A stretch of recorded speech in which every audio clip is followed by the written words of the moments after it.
maats, wat 'n heerlike kwartaal is hierdie nie. Dit voel vir my ons hou die heeltyd net vakansie en dit is verskriklik lekker. Maar ons sien mekaar nooit.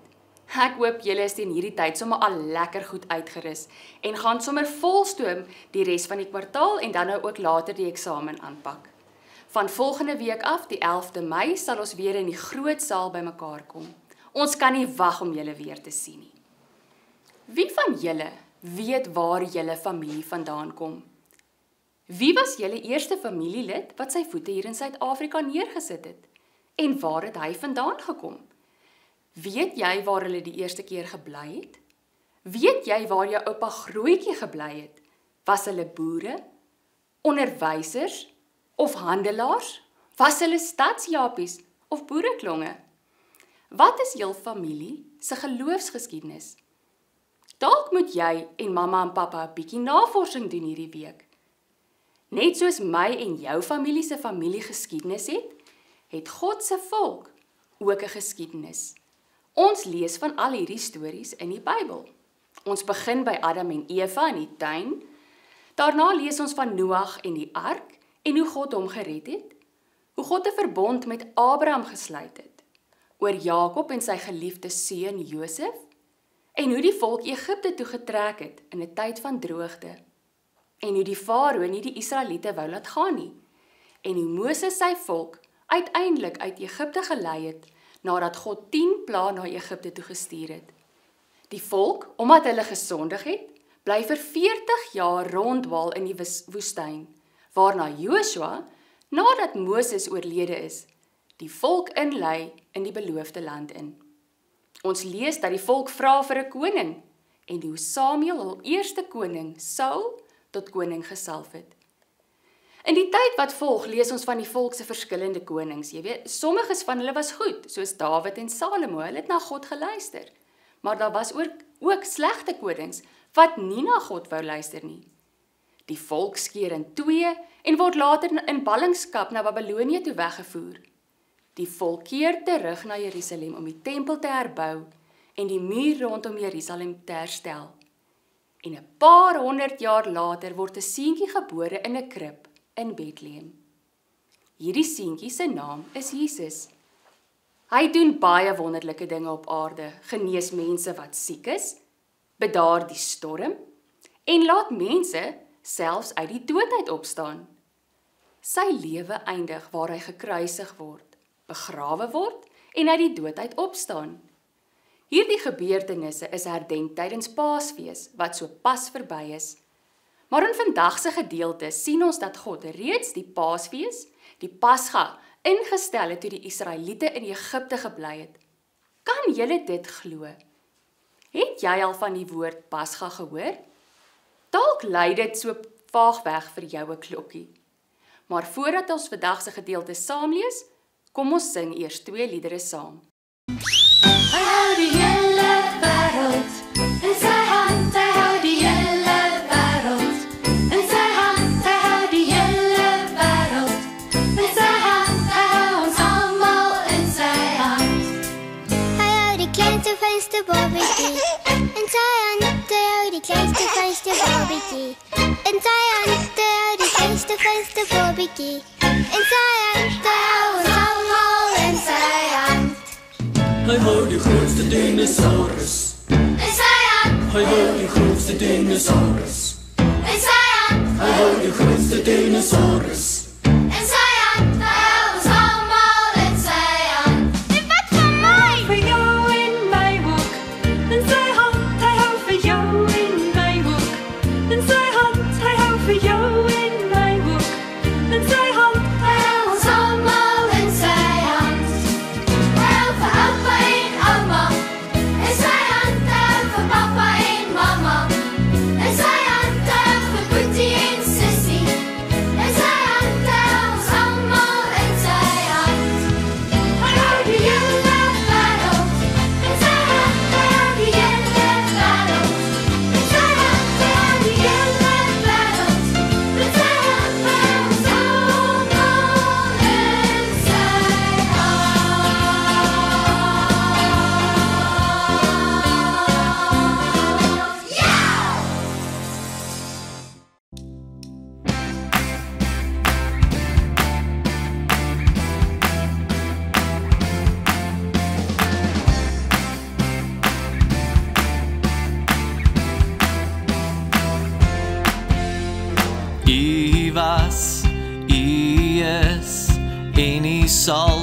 wees.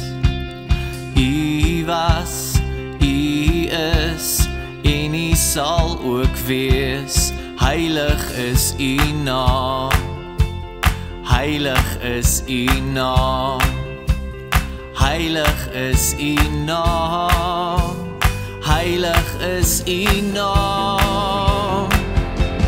Here, wie is daar soos U? Wie kan staan voor U? Majesteit, ons buig voor U. Here, nie meer twyfel nie, nie meer terughou nie. Majesteit, ons glo in U. Ons glo.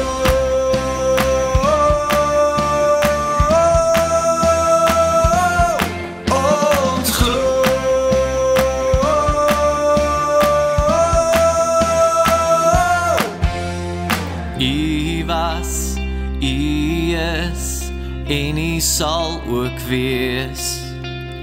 U was, U is, en U sal ook wees. Heilig is U naam, heilig is U naam, heilig is U naam, heilig is U naam. Here, wie is daar soos U? Wie kan staan voor U? Majesteit, ons buig voor U. Here, nie meer twyfel nie, nie meer terughou nie. Majesteit, ons glo in U. Here, wie is daar soos U? Wie kan staan voor U? Majesteit, ons buig voor U. Here, nie meer twyfel nie, nie meer terughou nie. Majesteit, ons glo in U. Ons glo.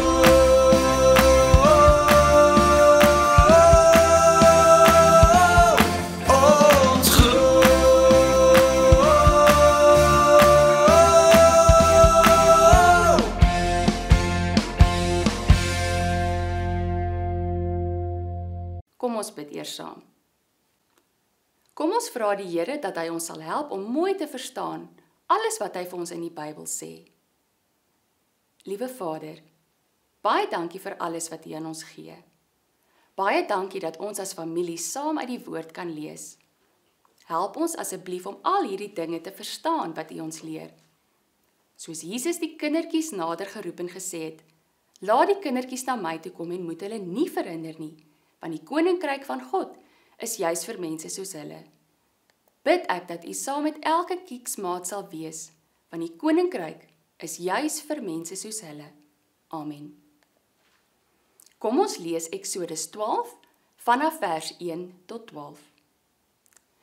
In Egipte het die Here vir Moses en Aaron gesê, hierdie maand is vir julle die belangrikste maand. Dit moet die eerste maand van die jaar word. Sê vir die hele gemeente van Israel, elkeen moet sorg dat hy op die 10de van hierdie maand 'n lam vir sy gesin het, vir elke huisgesin een. As 'n huisgesin te klein is vir 'n lam, kan 'n man en sy naaste buurman dit onder mekaar verdeel volgens die getal persone. Julle moet die lam deel volgens elkeen se behoeftes. Dit moet 'n jaar oud rammetjie wees, sonder liggaamsgebrek, 'n skaap of 'n bok. Julle moet hom goed oppas tot die 14de van hierdie maand, en dan moet die hele gemeente van Israel teen laatmiddag slag. Julle moet van die bloed smeer aan die sykante en die bokant van die deurkusyn van elke huis waar julle die lam gaan eet. Nog dieselfde nag moet julle die vleis eet.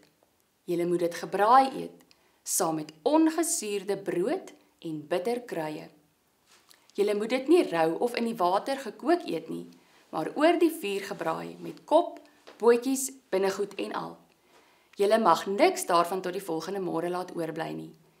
As daar die volgende môre tog iets oor is, moet julle dit verbrand. Julle moet dit hastig eet, aangetrek vir die reis, skoene aan die voete en kierie in die hand. Dit is die Paasfees van die Here. Daardie selfde nag sal ek deur Egipte gaan om al die eerstelinge van die Egiptenaars, mens en dier te tref. Met al die Egiptiese gode sal ek afreken. Ek is die Here. Geleerdes glo grootliks dat Exodus deur Moses geskryf is. Nou, die boek Exodus gaan oor die uittog van die Israeliete uit Egipte. In die boek is God nogal baie aan die woord, met baie opdragte wat hy aan Moses gee. Onder andere ook die 10 gebooie, wat ons in Exodus 20 kan lees.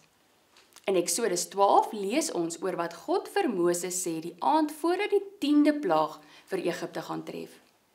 Hierdie gedeelte in Exodus 12 vertel die verhaal van die instelling van die Pasga maaltyd. Die Here gee vir die volk Israel die opdrag dat elke huishouding die bloed van 'n lam teen hulle deurkosyne moet smeer, sodat die doodsengel by hulle huis verby sal gaan. Hierdie bloed is 'n teken dat straf nie hierdie huishouding sou tref nie, dat die doodsengel sal verby beweeg. Daarna moes hulle die lamsvleis gaar maak en saam met die ongesuurde brood en bitterkruie eet. Die volk moes hierdie ete eet met hulle skoene aan en hulle sakke wat gepak is, want dis 'n ete wat vir hulle krag moes gee vir die reis vorentoe. Hierdie teken en ete moes hulle en hulle nageslag herinner aan die gebeure in Egipte en hoe God sy volk uit Egipte gered het. Nou maats, om terug te kom na Paasfees, wat ons so pas gevier het, sien ons dat Jesus gebruik die Pasga maaltyd saam met sy disippels om die sakramente, die tekens van die nagmaal vir ons te gee. Hierdie verhaal kan ons in Matteus 26, Markus 14 en Lukas 22 gaan lees. Dit gebeur die aand voordat Jesus gekruisig is. Die tekens van die dood en die wyn herinner gelowiges tot vandag toe nog daaraan dat Jesus aan die kruis gesterf het om vir ons die lewe te gee. Maats, hoekom gaan ons kerk toe? Is dit omdat ons katekese moet bywoon? Is dit omdat ons iets by die dominees kan kry wat jou geloof sal verryk? Die Israeliete wou ook weet hoekom hulle al hierdie dinge moes doen.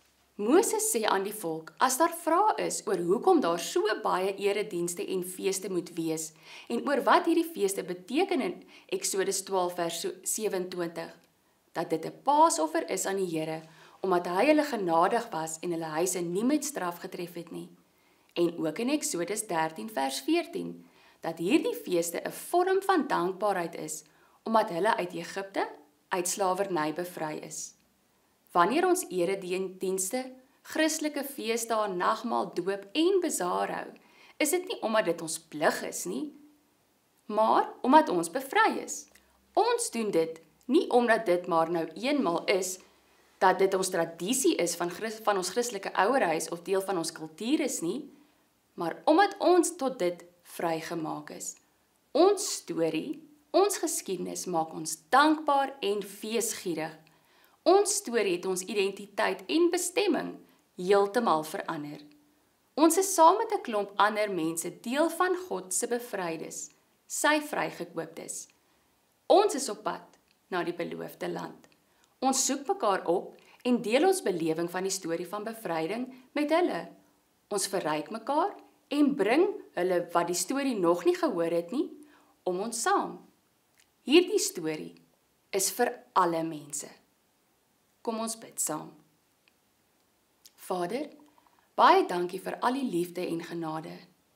Baie dankie dat ons kan weet dat U 'n plan met ons lewe het, dat U redding gebring het vir elkeen van ons.